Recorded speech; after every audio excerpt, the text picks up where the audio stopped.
En este momento vamos a iniciar un muy interesante conversatorio, un panel, ¿no es cierto?, que se llama ¿Cómo trabajar juntos en la era post-COVID?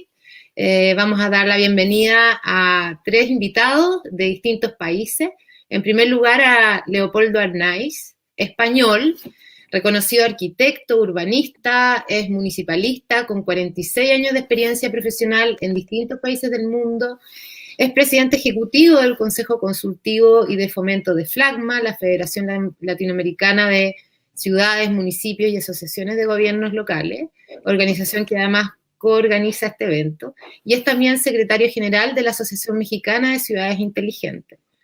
Leopoldo es presidente también de Arnaiz & Partners, consultora de servicios técnicos con sede en Madrid y relacionada con el desarrollo sostenible del territorio y la ciudad.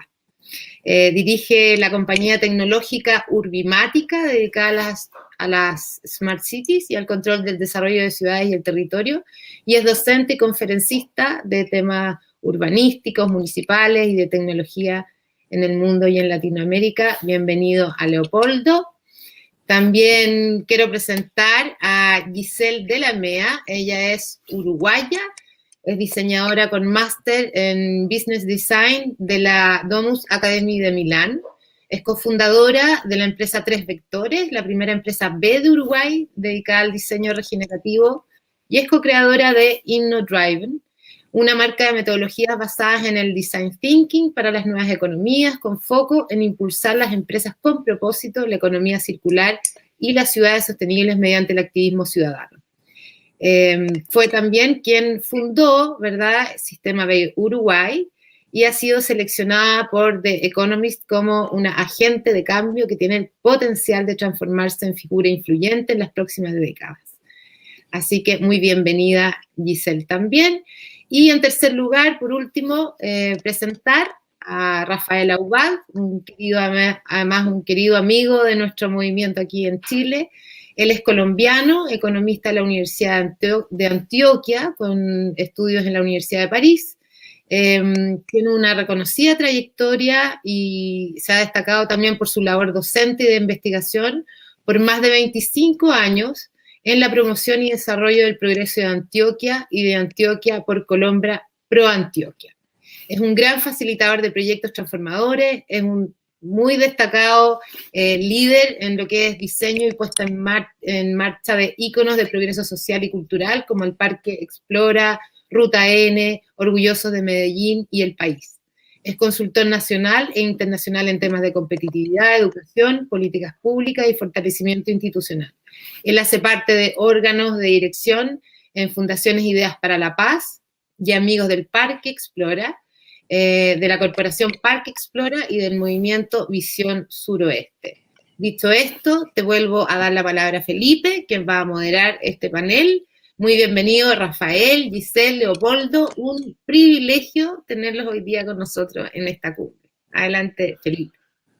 Muchas gracias, José. Mucho gusto, Leopoldo, mucho gusto, Giselle, y mucho gusto, Rafael, grandes amigos, varios de acá, de amigos y luchadores por los ODS. Les quiero partir para este panel, me gustaría hacerle una pregunta. ¿Qué fue lo que sus hijos les gustaría escuchar de ustedes que no fue dicho en la presentación? Me gustaría partir por Leopoldo. ¿Qué es lo que sus niños? Me imagino que tienes niños, Leopoldo, no sé si es que los tienes, estoy presumiendo de que los tienes. Yo tengo nietos y me pillan ya como un cambio excesivamente drástico con respecto a mi propia mentalidad y a las características que existen hoy de cambios culturales y de cambios en los comportamientos. Lo que no cabe duda es que tenemos que hacer un esfuerzo enorme de adaptación en función de las edades a unas circunstancias extremadamente cambiantes. O sea, la percepción que tenemos es que los cambios que se producían antes, o por lo menos yo tengo esa sensación, eran como más lentos. Y hoy resulta que tenemos unos cambios muy rápidos que incluso a las personas ya de más edad nos obliga a anticiparnos y a tener un pensamiento muy distinto del tradicional. Y en ese sentido yo creo que el esfuerzo que tenemos que hacer es precisamente de adaptación. Básicamente de adaptación y algunas personas, en mi caso, de reeducación. Supongo que a mejor, o espero que sea a mejor esa reeducación. Perfecto, gracias. Giselle, Rafa, ¿qué es lo que tus hijos o nietos deberían haber escuchado de ustedes para que se presenten también a esta audiencia que tiene más de 178 ciudades y más de 22 países? ¿Qué faltó en la presentación de que ustedes dicen hay un lado B que tiene Leopoldo, Giselle, Rafael? ¿Qué es eso que andan soñando que les encantaría que sus hijos también escucharan? Yo creo que mi hija lo único que agregaría es mamá de Renata, o si no, una persona, no sé, creativa, desordenada, que siempre intenta buscar y explorar nuevos caminos. Pero sobre todo hubiese dicho, y mamá de Renata, porque mi nena tiene 5 años, así que no sé si hubiese puesto algo más, algún condimento más. Maravilloso. Rafael.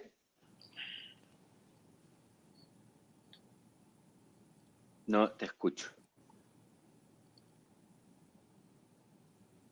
No, creo que al contrario, me estarían diciendo que hay que insistir en pasar de conversaciones públicas a decisiones públicas, que ha sido como mi obsesión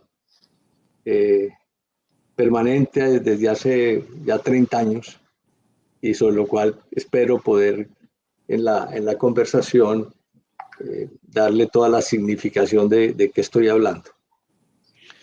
A mí me gustaría partir también esta pregunta con un supuesto que no tienen por qué compartir, pero lo voy a hacer y ustedes me lo pueden rebatir, qué sé yo. Yo tengo la sensación día a día en el espejo cuando me miro, y miro Chile, y miro Colombia, y miro Uruguay, y miro España, que estamos viviendo, y miro el Foro Económico Mundial, y miro la OCDE, y miro las declaraciones de Bill Gates, y empiezo a mirar un panorama donde me da la sensación de que estuviésemos en un cambio paradigmático gigantesco respecto a la propiedad de las cosas, el espacio social donde la gente influye, y me da la sensación de que es como que estuviera pasando un cambio cultural frente a nuestros ojos día a día y que nos cuesta mirarlo.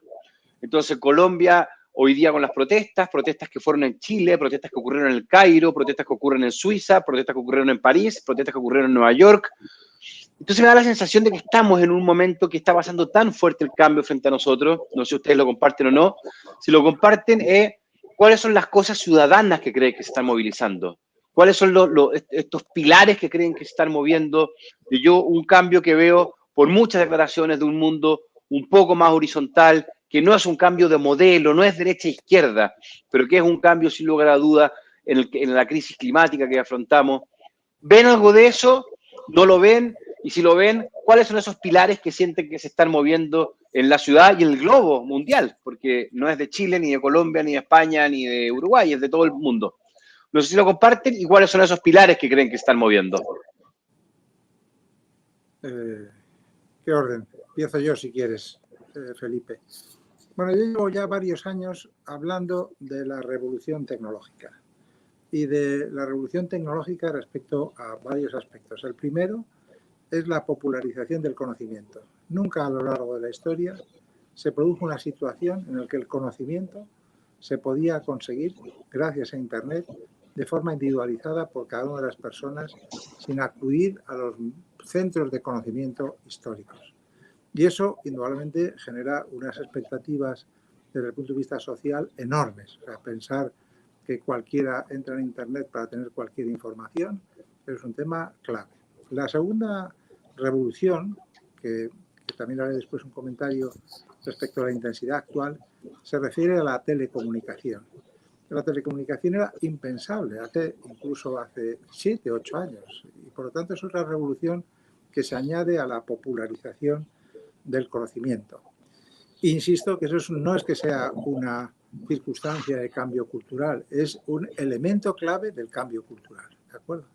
Y por último hay que tener en cuenta que la telecomunicación no solamente se produce con unas tecnologías nuevas, sino que se produce de una forma gratuita y universal. Y entonces los ciudadanos de cualquier punto del mundo empiezan a conocer cualquiera con un simple teléfono lo que ocurre en otra parte del mundo.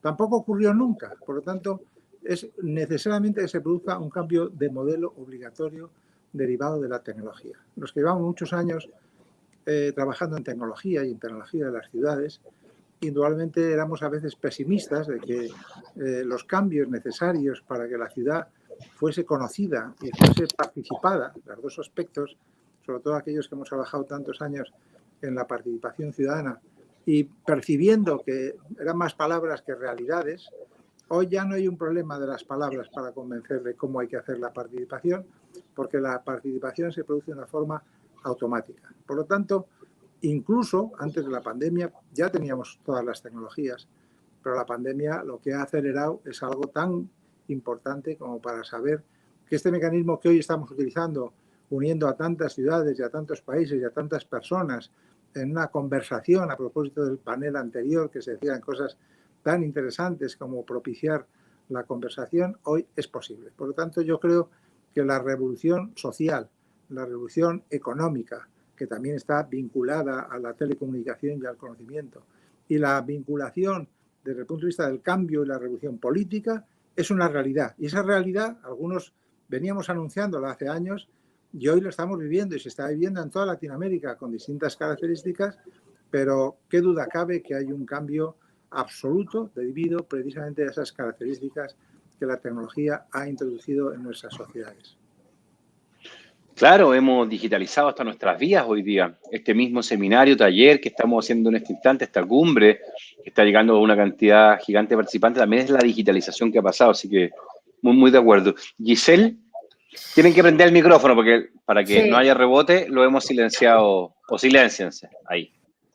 A ver, yo vengo del mundo de las metodologías, ¿no? De las metodologías de participación ciudadana, y vengo del mundo de despertar en cada ciudadano un proceso creativo, ¿no es cierto? No hay nada más empoderante que nosotros activemos no solo conversaciones, sino que activemos la creación. O sea, no te dignifica más el hecho de poner tu creatividad al servicio de una causa social o ambiental. Entonces vengo de ese mundo. Creo que las tecnologías están creadas hace años. De hecho, yo partí mi carrera laboral ya con las tecnologías necesarias para que esto se dé. Lo que siento es que después de esta gran pandemia, de este gran golpe, lo que más se nota es esa necesidad de buscar un bienestar. Porque hubieron muchas personas que empezaron a priorizar el bienestar por encima de lo económico, porque le tocó estar en una mala por más plata que tengas. Entonces, lo que yo siento es, a diferencia de otros momentos de cambio cultural, es sentir el colapso. No es lo mismo la vulnerabilidad mundial que vivimos y que pasamos y traspasamos, y la sensación de colapso que tuvimos con este COVID o sin el COVID. Entonces, mi pregunta es al revés, ¿no es cierto? ¿Cómo sostenemos el cambio cultural sin pandemia? ¿Cómo hacemos que estas voces pasen no solo a una participación, sino que sea una implicación para la co-creación? Porque escucho mucho todo el tiempo, ¿no? De conectarnos, vincularnos, generar confianza, pero hay un paso más, que es creemos cosas juntas. Y bueno, y a partir de ahí es cuando se rediseña y se repiensa una ciudad. Sin ese tipo de acción creativa, comunitaria, participativa, es imposible repensar una ciudad. Solo desde el gobierno ya no va más. Buenísimo, muchas gracias. Efectivamente, la charla que había estado anteriormente con Leonardo Maldonado también justamente se hacía hincapié en eso, de cómo son muy capaces de cultivando un discurso, una narrativa, sobre todo en momentos que nos ha pasado como humanidad, que sentimos un poco de desesperanza, del encierro, de la pobreza que nos ha pasado, de las pérdidas de empleo y de las revoluciones que están pasando. Muchas gracias, Giselle. Rafael, ¿compartes en algo que se está moviendo en parte este paradigma? ¿Hay algo que esté pasando raro ahí en la profundidad? Bueno, sin duda el tema sociocultural es el más importante de lo que está ocurriendo. Pero yo difiero un poquito pues con Leopoldo y traigo a colación una frase de los indios Aymara que me parece muy sabia, que dice que cuando teníamos todas las respuestas cambiaron las preguntas. Yo creo que lo que no logró la tecnología y creíamos que el desarrollo tecnológico y todo esto de las TIC nos iban a resolver los problemas y se nos olvidaron las gentes. No conocemos las gentes. No tenemos suficiente investigación social, no tenemos etnografía, no sabemos quiénes son la mayoría de nuestra población. Y mientras no conozcamos la gente, pues va a ser muy difícil que efectivamente evolucionemos, porque esas gentes, y la pandemia lo está reflejando, pero ya lo venía reflejando antes en la mención que hiciste a un poco de movimientos en el mundo.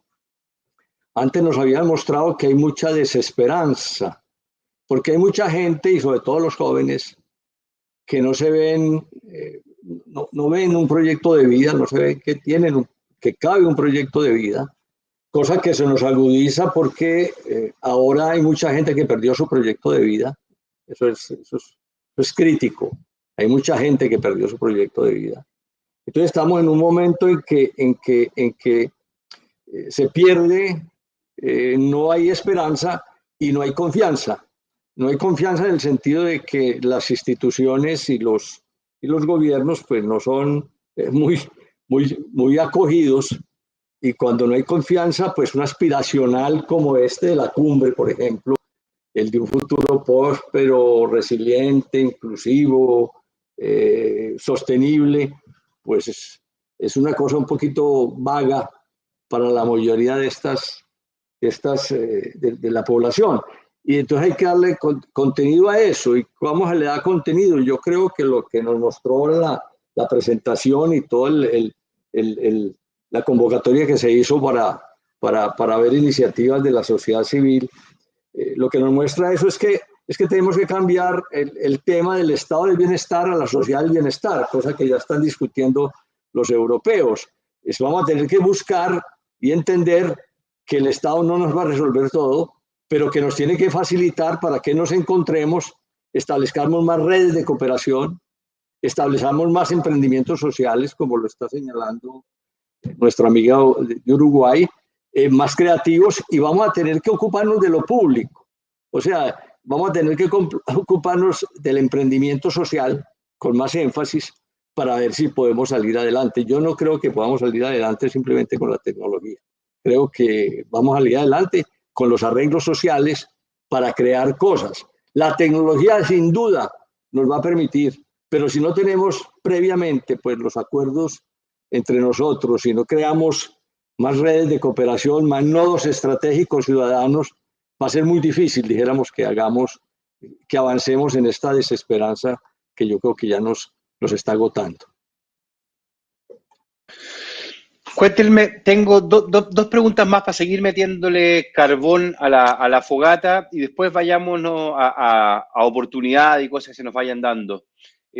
Como ciudadanía, pensándonos en ciudadanía, ¿qué nuevos roles creen que podemos jugar como ciudadanos, como ciudadanas, como gobiernos, como miembros de un mismo territorio? ¿Cómo ven que los roles también están cambiando, insisto, bajo este prejuicio o sesgo mío, de que hay una cosa que está pasando frente a nuestro ojo, de un cambio cultural gigantesco respecto a la manera que hemos construido nuestro modelo social, vinculativo, económico, político? ¿Qué nuevos roles ven que empiezan a aparecer de la ciudadanía? ¿Cómo podemos jugar nuevos roles en un mismo territorio? Una pregunta que me gustaría dejársela abierta, si alguien quiere partir.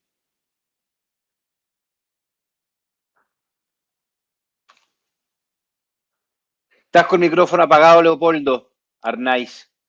Gracias, así no se repite el eco, pero tienen que... Sí. Eso, ahí sí. Perdón.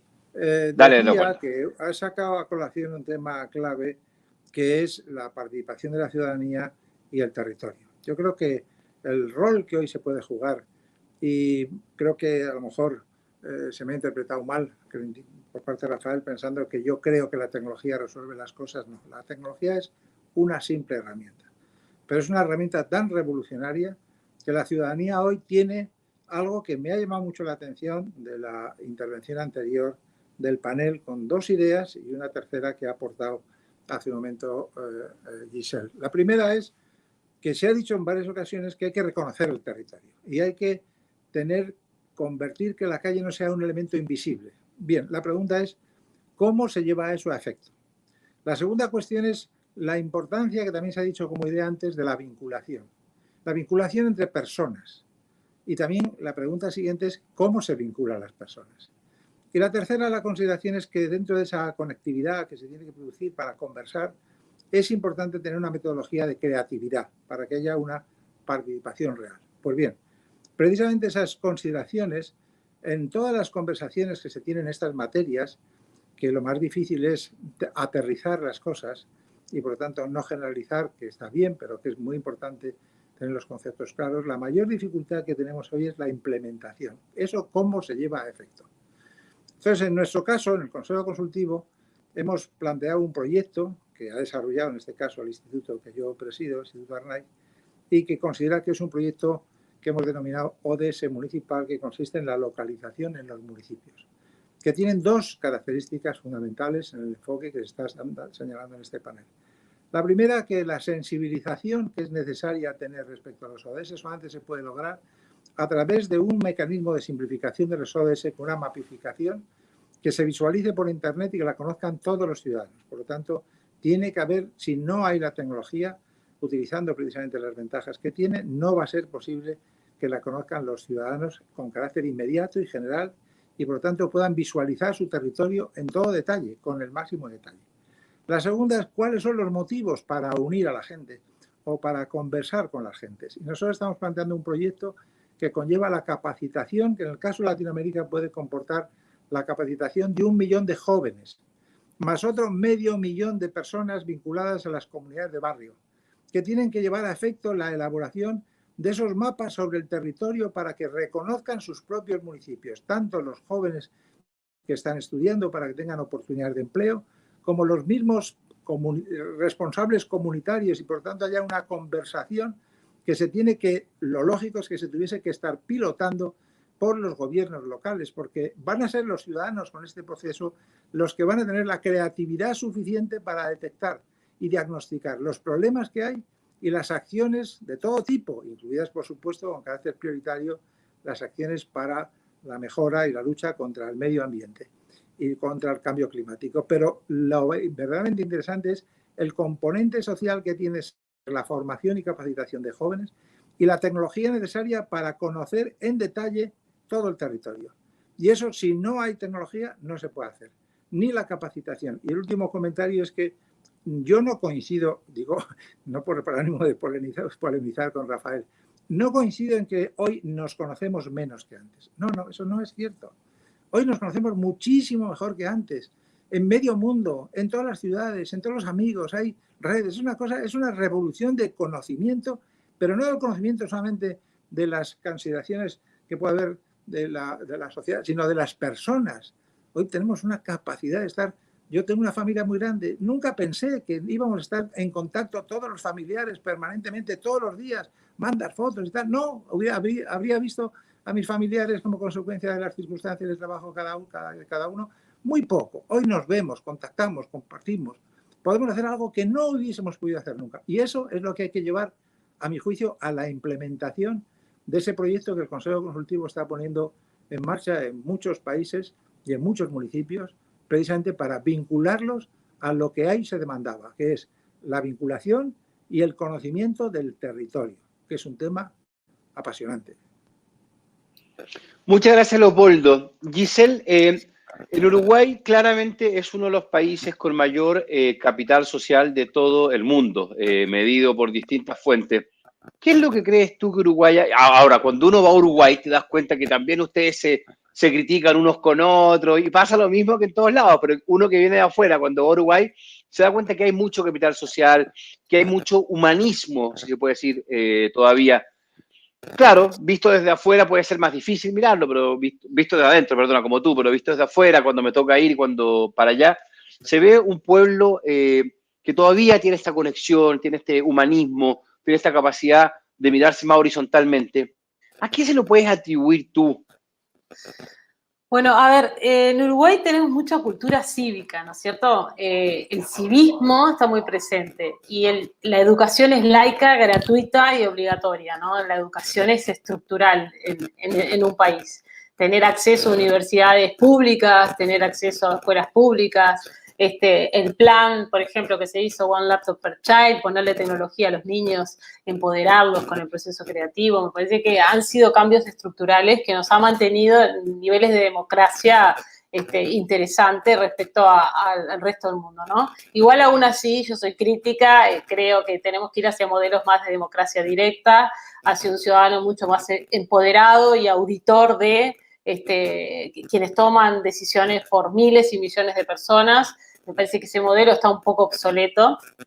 Y respecto a los roles que vos decías, a mí me pasó un poco de tomar un rol de agente de cambio desde el sector privado, y yo me estaba dando cuenta que al final incidía hasta en políticas públicas, ¿no? Desde una pequeña cosita, no estoy diciendo a grandes rasgos, pero sí me involucré en el desarrollo de políticas públicas, en el desarrollo de bienes comunes. Entonces empiezan a mirarte como raro, ¿no?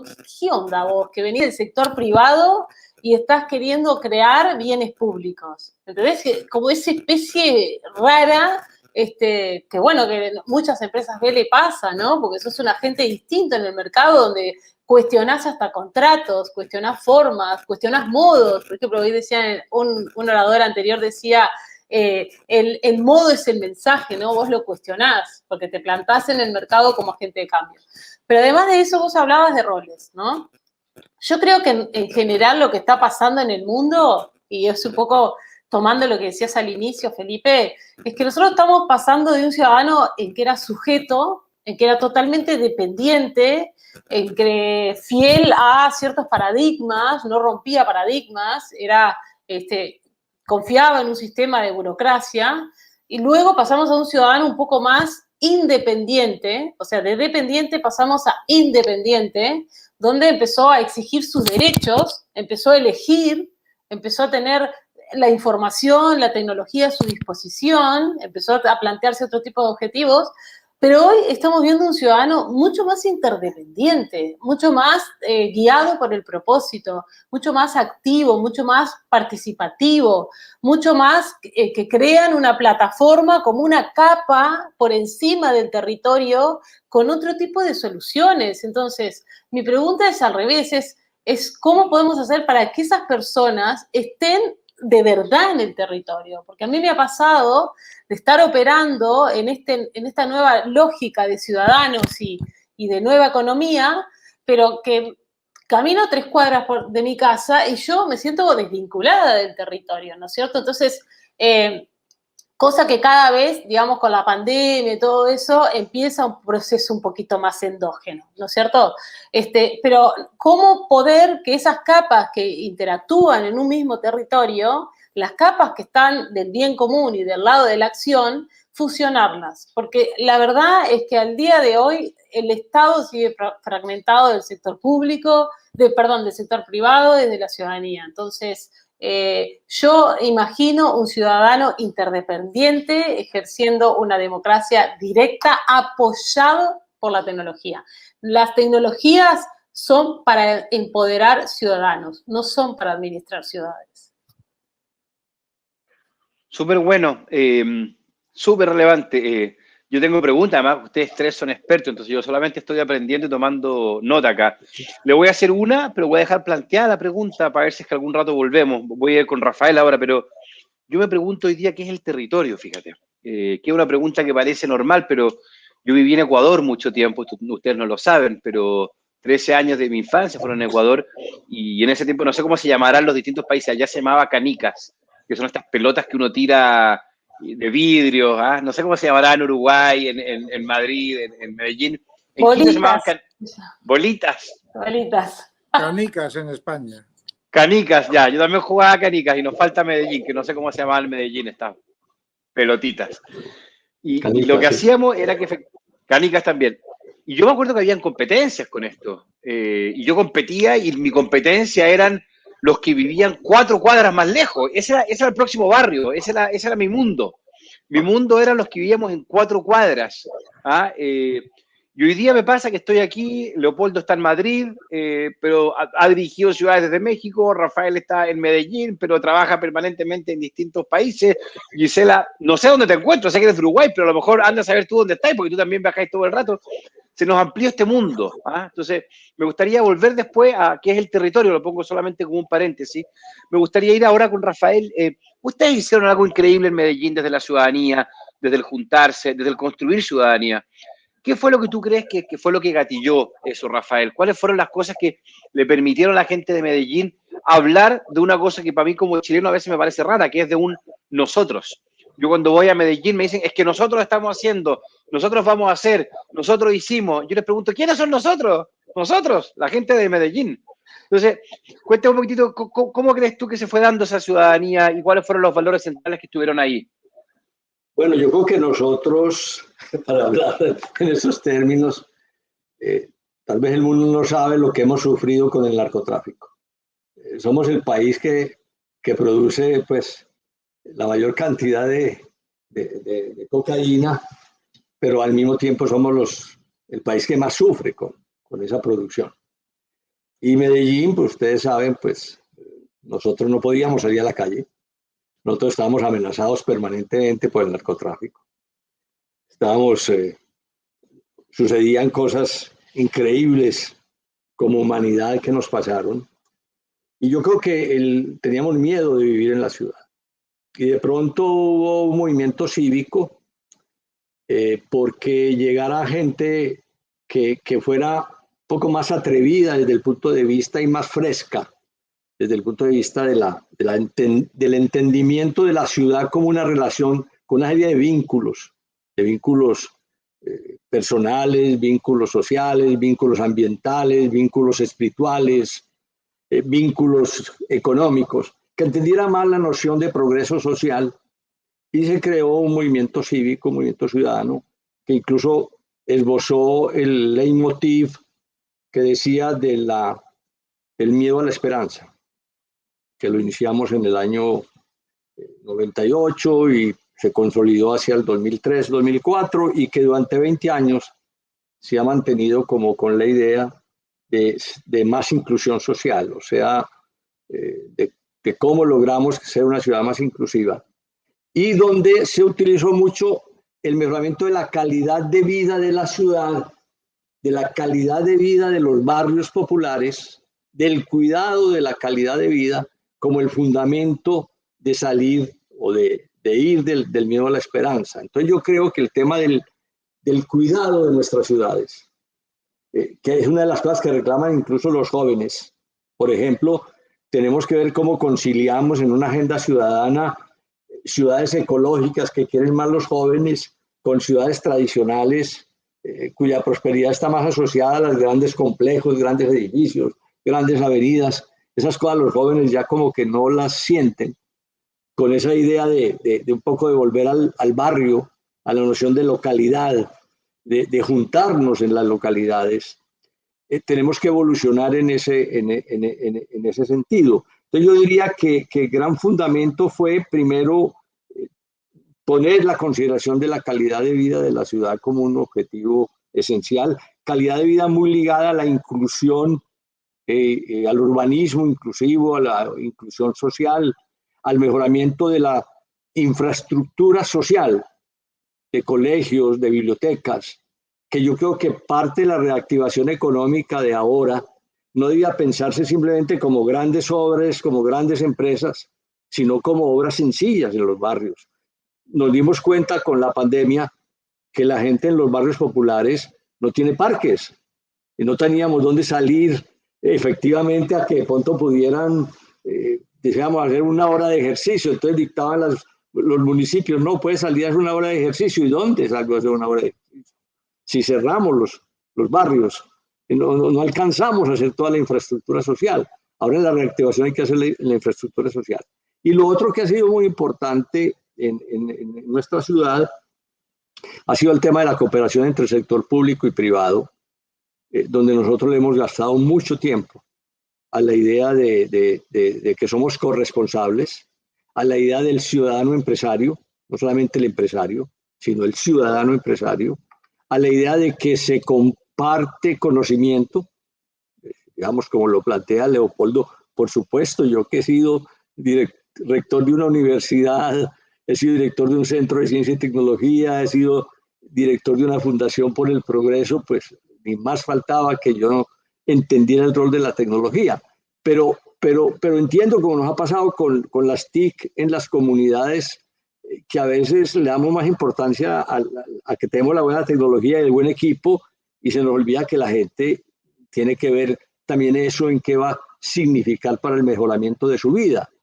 Cuando hemos hecho la tecnología, por ejemplo, hemos vuelto la tecnología como, oiga, venga, vamos a plantear retos de ciudad en las localidades, utilice usted la tecnología para decir usted cómo resolvería el reto. O sea, ¿cómo hacemos una tecnología inclusiva? Esa brecha todavía la tenemos, Leopoldo, por lo menos en América Latina. ¿Cómo hacemos una tecnología más inclusiva? En el sentido de que esa tecnología la gente la vea como un medio para efectivamente estar más cerca de aquellas cosas que afectan su calidad de vida. Entonces, en resumen, yo creo que hemos ido mucho hacia más liderazgos cívicos, más compromiso empresarial e institucional con la cooperación por la ciudad y más buenos gobiernos, en el sentido de que gobiernos que estén más cerca de agendas ciudadanas que de agendas simplemente partidistas. Genial. Me gustaría, me quedan un par de preguntas y me quedan poquitos minutos antes de que me empiecen a torturar por aquí. Antes, yo tengo muchas pantallas y cosas que me van soplando cosas por si acaso, así que antes de que me empiecen a decir nada, estoy súper tranquilo con las horas para que esté tranquilo el equipo. Pero me gustaría hacerle esa pregunta. ¿Qué es para ustedes hoy día el territorio? ¿Qué es hoy día el territorio? Déjame ponerles un ejemplo. Antes de esta pandemia, viajábamos mucho, nos tocaban muchos hoteles, nos tocaban demasiados lugares y la ciudad a ratos como que la usáramos como un hotel. Como que utilizo la ciudad y después sigo, como que alguien después la fuera a limpiar o a ordenar o a hacer la cama, ¿no? Como que en los hoteles pasa esa vía que es distinto a lo que pasa en el hogar. Entonces yo siento que a ratos tenemos como ciudadanías más bien como que pasáramos en hoteles, como que se quejan de la ciudad más que sentirse parte de la ciudad. Entonces me gustaría preguntarle a ustedes, porque entiendo que el territorio es más que la ciudad, ¿cómo están viendo hoy día este espacio del territorio que empieza a ser más grande cada vez, que es más global, que es más multicultural, pero que tiene también un espacio físico? ¿Cómo ven el territorio hoy día y cómo ven que la ciudadanía está usando ese territorio? Abro la conversación. Giselle. A ver, ese es el tema, ¿no? Es que el territorio es un área delimitada, ¿no? Y el tema es que la tecnología nos permite borrar esos límites. Entonces, ahí hay como algo mentalmente que nosotros, de alguna manera, bloqueamos o desvinculamos cuando estamos tan hiperconectados. Y te pongo un caso específico, ¿no? O sea, nosotros acá en Montevideo tenemos una ciudad metropolitana que incluye ciertas zonas, ¿no? De trabajo, por ejemplo, Zona América u otras zonas, donde hay muchísimas empresas tecnológicas que están todo el día desvinculados totalmente del territorio. Son 30.000, 40.000 funcionarios, colaboradores, que ahora me imagino que están trabajando desde sus casas, que no están yendo a esas zonas de trabajo, pero que están desvinculados del territorio. O sea, están aportando soluciones distintas al mundo, al consumo, no lo sé, ¿tá? Pero todos los días a diario operando desde Uruguay para el mundo. Entonces, el territorio se ha vuelto muy complejo de definirlo. Porque por un lado estoy yo viviendo en piloto automático y por otro lado estoy yo operando, no sé para dónde, con la cabeza cómo ni cuándo. Entonces yo siempre decía, en esto de las nuevas economías, cuando nosotros decíamos, bueno, mirá un desafío global para emprender, un problema social o ambiental para emprender, ¿no? Es muy difícil entender los problemas sociales o ambientales si tú no te vinculás con el territorio. Si vos no los caminás a diario en tu ciudad, no los ves con tus propios ojos, lo que es residuos, hambre, pobreza, eso no se puede percibir a través de Internet, ¿no? Entonces, siempre que trabajábamos en estos temas, decíamos, la imperiosa necesidad de volvernos a conectar con nuestras ciudades, con nuestras 15 minutos, con las ciudades de 15 minutos. Porque la verdad que el concepto de territorio cambió totalmente. Porque inclusive está Italo Calvino que siempre nos dice, las ciudades son conversaciones. Bueno, pero yo me levanto todos los días y no tengo conversaciones con los de mi territorio. Entonces, es tanto lo que está cambiando, que yo creo que tenemos que buscar ahora, post-COVID, diseñar otros espacios de intercambio. O sea, veo ciudades donde los ricos circulan por un lugar y los pobres circulan por el otro. Eso no puede ser. ¿No es cierto? O sea, si hay una de las cosas por las cuales yo no me voy de Montevideo es eso, ¿no? Porque a la playa, que la tengo acá a una cuadra, voy junto con el mega millonario o la persona más humilde y estoy feliz de eso. Entonces, esos espacios de encuentro los necesitamos recuperar y los necesitamos horizontalizar. Qué belleza lo que dices, porque además yo aquí ya sí que empiezo, yo de ustedes estoy aprendiendo todo, pero aquí ya me tocáis temas en los cuales siento que algo entiendo en el tema de las conversaciones de las ciudades. Santiago, por ejemplo, una ciudad, y ahí hay desafíos gigantescos, Rafael, Leopoldo, Giselle, que efectivamente fue concebida con clases altas y clases bajas, entonces hoy día hacer un cambio social además cuesta mucho justamente por este nivel de conversaciones, o sea, hoy día la gente se encuentra en el metro, es como el único espacio democrático que vamos teniendo. Porque es un rediseño, es un rediseño, porque vos, fíjate que las ciudades, por ejemplo Buenos Aires, que no mira al mar, no tienen ese lugar de la periferia de la arena de encuentro. En cambio, las ciudades que sí, ya tienen otro diálogo entre claro, los tipos de ciudadanos. Claro, y ahí hay un desafío gigante, sobre todo para gente urbanista como Leopoldo también, desde la lógica de cómo se vuelve a recuperar este tejido social cuando ya arquitectónica y urbanísticamente ya se han dividido mucho los barrios, la clase alta, la clase media, la clase baja. Y ahí hay un desafío gigantesco porque es el acceso a la conversación, como tú decís, Giselle, lo que empieza a ser poco democrático, porque la conversación es la que va inventando y donde yo al final del día expando mis posibilidades. Así que es un desafío grandote. Para ir cerrando, Rafael, Leopoldo. Leopoldo, ¿cómo estás viendo tú el territorio hoy día? ¿Cuáles son los desafíos que estás viendo para los territorios en los próximos 5 o 10 años? ¿Cuáles son esas cosas que tú dices, mira, aquí hay una cosa grandota, aquí hay una cosa que viene fuerte y aquí hay una cosa que ponerle foco como ciudadanía global? Estás con el micrófono apagado, Leopoldo. Perdona. Tema complejo, pero al mismo tiempo es un tema muy concreto. Territorio normalmente es aquellas actuaciones que se hacen sobre el propio espacio de la superficie terrestre con características muy distintas. Nada tiene que ver los problemas de percepción del territorio de un territorio urbano, de un territorio rural, de un territorio de una ciudad metropolitana, de una ciudad pequeña. Todas esas percepciones son muy difíciles de tener y además están en función de la propia escala humana. Por lo tanto, yo digo normalmente que, por ejemplo, en Latinoamérica hay 3 ciudades en las mismas ciudades. La ciudad del primer mundo, la ciudad del segundo mundo y la ciudad del tercer mundo. Si yo preguntase a todos los españoles, que siempre les sorprende las diferencias tan enormes desde el punto de vista social y las desigualdades, aquellos que han viajado por Latinoamérica, como yo he dedicado tantos viajes, que han recorrido de las ciudades para percibir las ciudades, te diría que el 95% conocen la ciudad del primer mundo, pero no han recorrido la ciudad del segundo ni del tercer mundo.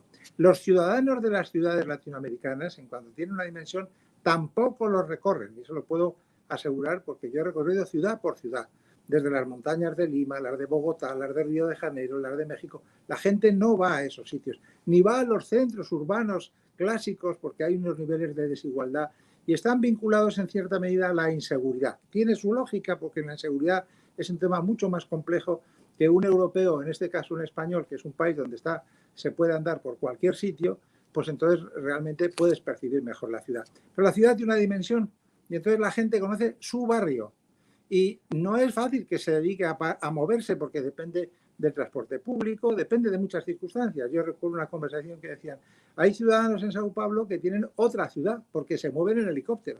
Y un señor en una ciudad de África se mueve andando. Por lo tanto, las distancias son determinantes en función de las circunstancias económicas. ¿Qué es lo que hoy se puede producir como consecuencia de ese mecanismo de percibir lo que nunca habíamos percibido, aunque teníamos el conocimiento profesional los urbanistas?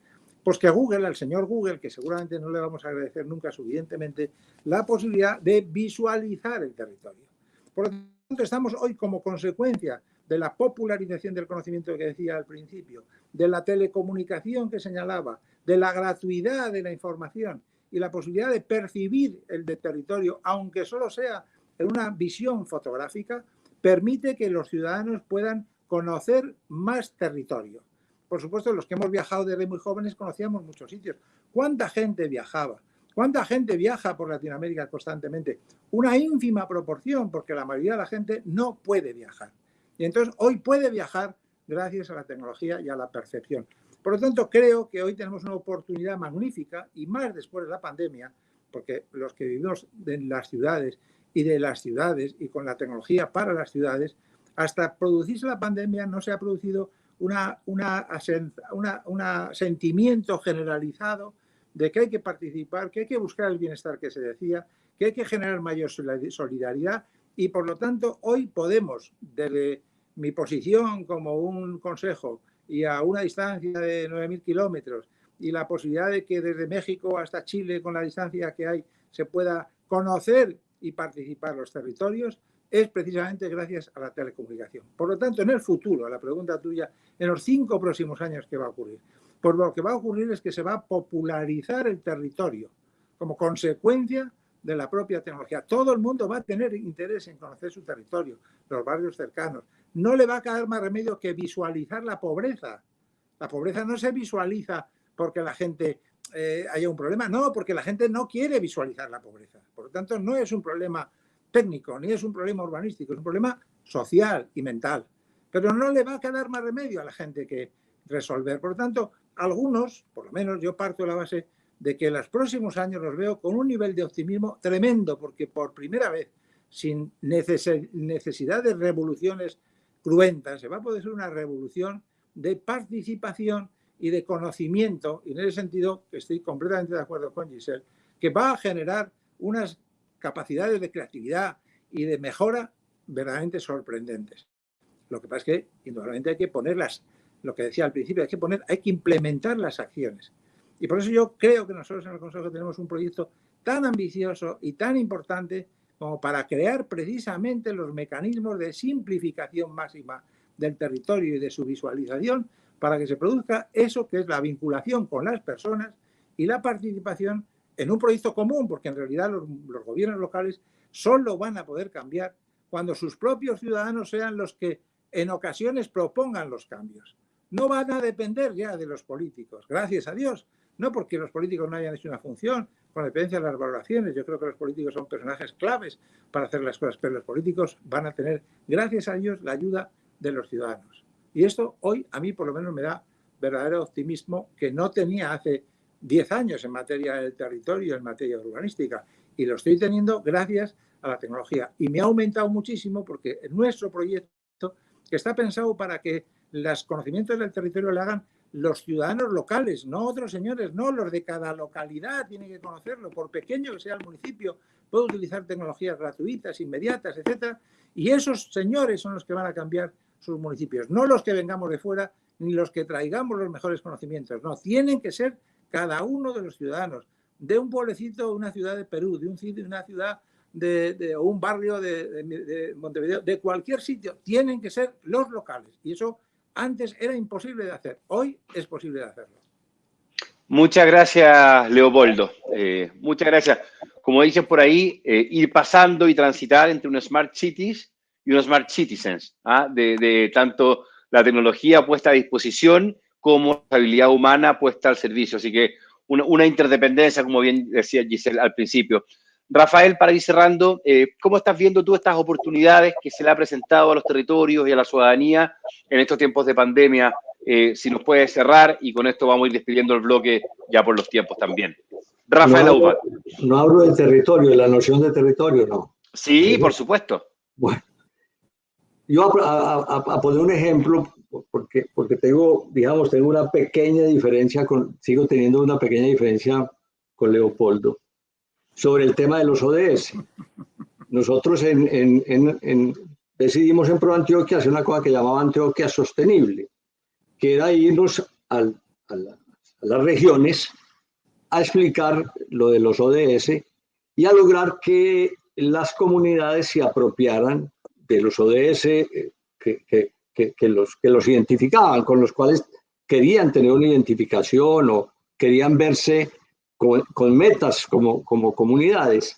Y lo que hacíamos es que la tecnología iba después, o sea, de mostrar los mapas, dónde estaban instalados, qué era el territorio, lo que conocíamos, después de una cosa que llamamos la pedagogía del afecto, que era que a cada ciudadano que llegaba a nuestro encuentro, le decíamos en una hojita, diga usted cuáles son las 5 cosas donde usted vive que usted le gustaría que se mantuvieran, que usted quiere, que son de su afecto, y cuáles son las cosas que usted no quiere que ocurran aquí en esta localidad.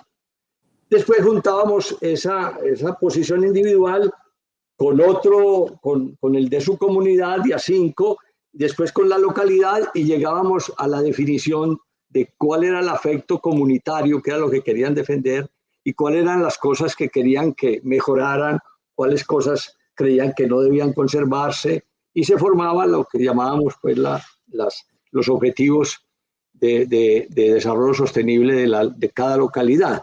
Y después, o en el ejercicio, les mostrábamos lo que la tecnología, como muy bien en ese gran proyecto de Leopoldo, y es, bueno, usted que me está diciendo esto, vea, esto se localiza así, esto lo puede ver usted de esta manera, esto lo puede hacer seguimiento de esta manera, pero luchábamos mucho por la pedagogía del afecto. Esto lo digo porque, ¿cuál es el objetivo superior o el objetivo más duradero de la humanidad? Es producir más humanidad. Ese es el objetivo de más duradero de la humanidad. Si no producimos más humanidad, no vamos a tener, digamos, desarrollo como seres humanos, un desarrollo pues digno, llamémoslo así.